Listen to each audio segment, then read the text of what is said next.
दर्शक बंधु Tiara kitchen रे पुणी थे आपण मान बहुत बहुत स्वागत। आपण जदि आज प्रथम करी मो चैनल को आसीचंदी प्रथमे मो चैनल को सब्सक्राइब करि दियंतु। नुआ नुआ वीडियो देखिया पई पाखरे थिबा बेल आइकन को थरे मात्र प्रेस करि दियंतु। चलंतु आज आमे ओटे गां स्टाइल रे सजना छुई आलू बड़ी बैगन रे बेसर तरकारी देखिनबा। आपण माने मो चैनल को बहुत भल पाए दैछन सेति में बहुत बहुत धन्यवाद। टियारा किचन शुद्ध ओडिया व्यंजन रो समाहार।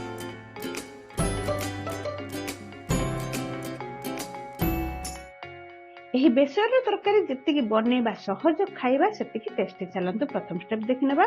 गैस ऑन करी गोटे माटी पात्र बसैबा, किछि पानी दे देबा, पानी के गरम होबा पई छाडी नबा। सेतिरे गोटे चम्मच हल्दी गुंड स्वाद अनुसार लूण पकाई नबा। एहाकू कवर कर नबा, पानी टाकू टिके फुटिबा पई देबा।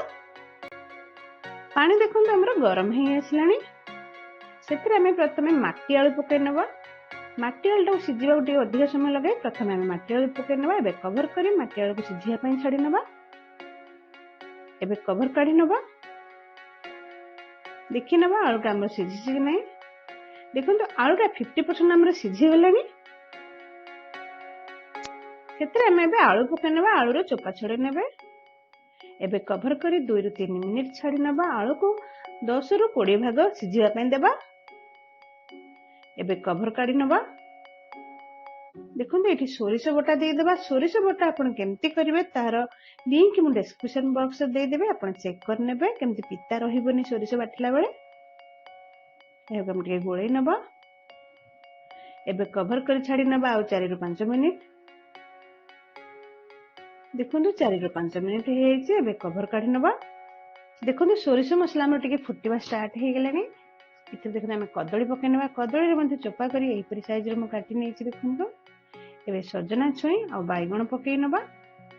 माटी आलू आलू सिझिबा परे हम एही परिबा पकाइबा, नले सजना छुईटा जल्दी सिझि जिवो। कवर करी 4 ରୁ 5 मिनिट छाडी देबा। 4 ରୁ 5 मिनिट हे छै। एबे कवर काटी के गोळे नबा। देखिबा हमर सिझि कि नै आलू। आलू आ सब परिबा सिझि जाय छै। एबे सेते देखंतु भजा बढी पकाई नबा। एबे गैस ऑफ कर नबा। चलंतु नेक्स्ट स्टेप देखि नबा। गैस रे हमें कड़ाईटे रखिबा। कड़ाई गरम होबा मात्रे सेते हम टिके सरसो तेल दे देबा। तेल को हमें गरम होबा पई छाडीबा। तेल हमर गरम हे गेलानी। सेते हमें सुखला लंका गोटा पकाई नबा। पंच फुटण पकाई नबा। पंच फुटण हमर हे आसलेनी। गोटे मीडियम साइज प्याज को बहुत पतला कर काटी देछि ताको पकाई नबा। एबे प्याज टा को हमें भाजीबा। प्याज को से पर्यंत भाजीबा जे पर्यंत प्याज रो कलर ब्राउन कलर हेई नाही। देखंतु प्याज रो कलर ब्राउन कलर हेई आसलानी। एटी मो रसुण जीरा आ लंका रो पेस्ट टा रखी छी। आपण लंका पकेबे केते आपण रागो खाउछनी से हिसाब रे लंका पकेबे। एबे हमें मसला रे टिके पानी दे देबा। गैस रे फ्लेम को हमें एबे मीडियम यूज करबा। गोटे टमाटो काटिथिली ताकू पकाई नबा। ताकू पकाई टिके गोळै नबा।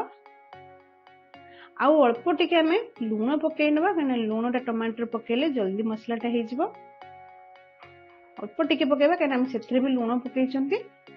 लूणटा आपण देखि कि पकेबे। मसला को एमते हमें कसी चलिबा। मसला हमर हे आसलानी। जेहेतु रसुण मसला हमें बेसी कसिबानी, अल्प टिके कसिबा। सेथरे हमें एबे सिझि आइथवा परिबा को पकाई नबा। एहा हम गोळै नबा। 4 ରୁ 5 मिनिट छाडी देबा आ टिके सिझिबा पई। 4 ରୁ 5 मिनिट हे छै। एबे गोळै नबा। गैस एबे हमें ऑफ कर नबा। धनिया पत्र पकाई नबा।